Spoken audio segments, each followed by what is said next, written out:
Welcome back, everybody. You're watching The Hunt, and I'd like to welcome back our extraordinary guest, Lenita Anthony. She is an exercise physiologist and a board-certified health and wellness coach.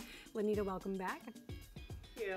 All right, perfect. So we were talking earlier just about behavioral change. So I just wanted to ask you, because we have so much to dive into with you, and it goes by so fast. But I mean, you're an accomplished author. You're a champion, yourself of competition. So I want to get into all that because you're so inspiring to so many women, regardless, and men, regardless of age or anything. So we'll get into that. But what would you say, just as what are practical ways? We're all kind of fighting against this, this aging war, if you will. Mm-hmm. So, what advice would you offer to folks on, what are the best, simplest strategies, that anybody can employ just to either get started or either up their game a little bit?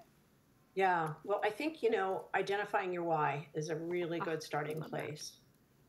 And why do you want that? What does it mean to you? How will that impact again, your life, and understanding your motivation in that regard. It might be a health-related reason. It might be something as simple as, I want to be able to play with my grandkids 10 years from now when, that part of my life starts happening, whatever it might be. And then setting goals that one feels confident in achieving. I think it's really important that we don't set our sights so high that we can't quite really reach them. It's not realistic. They need to be realistic and attainable. And I'm sure, all your listeners have heard of setting SMART goals before, where they are specific, they're measurable, they're achievable, and so on. So that's a really good starting place. I really think my favorite kind of population to work with right now is women in midlife. I just think there's so much there that isn't widely known, right? That we can do to work with our changing physiology, because let's face it, the changes that happen to us are more sudden and more dramatic than with men. That's just the way our physiology works.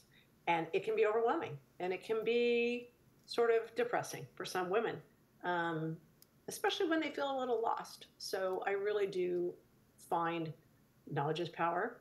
And the more we know about what we can do to kind of work with our bodies versus against them, because we have to change things up. Things are different, and our bodies don't respond the same as they used to.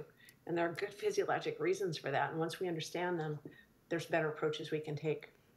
Yeah, isn't that the truth? Because, we think, what we did in our 20s is going to work for us in our 50s and 60s and so forth. And it doesn't necessarily work that way.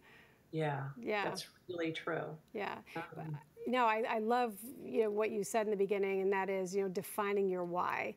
And I'm such a big believer in that. Like, there's such a higher purpose behind what you do. Like if you're a bank, for example, you're just not giving somebody money for, a loan. It might be the first vacation that family ever took, or it might be the first house, or home they've ever owned. It might be for their daughter's wedding. And so that higher purpose behind what we do and anything that we do is so important to identify. So it's powerful. It's so powerful. So because you can visualize then, the reason why you're going through that. And people want motivation, right? Yes. But that's typically best found internally versus an external reason. An example being short term. My son is getting married this summer, and I want to be able to wear this dress, and I want to look good in it, and so forth. That's sort of an external motivation in a way. Something like, I want to be able to continue. I enjoy hiking with my family, let's say, and I had a client that this was her goal. And she says, I find myself not being as capable of doing that. And my son and my grandkids really enjoy it. And I really want to be able to keep doing that. And so we dug into that a little bit further about why, what does that mean to her? And it really was just that significance of that family time, that quality time. That was her driver for the next 6 months, during which she made incredible changes. But for her, that was more powerful than her doctor's orders to get her blood pressure down, or, these things were side effects.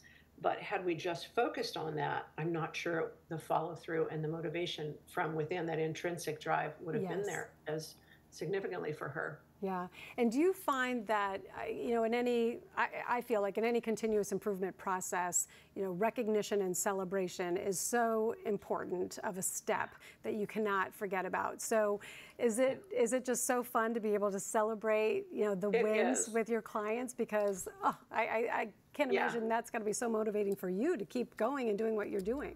Well, what's motivating for me is to be able to hear them, identify, and that's literally how we start every session. It's you're very correct in that, you know, just finding the celebrations. Trish, you're spot on, because if we can start with that, what were your wins and what were your successes? What are you celebrating? Again, it brings out that positive attitude, and that's going to, you know, definitely increase their odds of moving to that next step. And celebrating those wins, absolutely. Absolutely.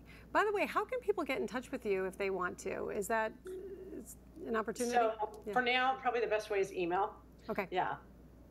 And you can put that. Yeah, we can pop that up on the bottom of the screen there for sure.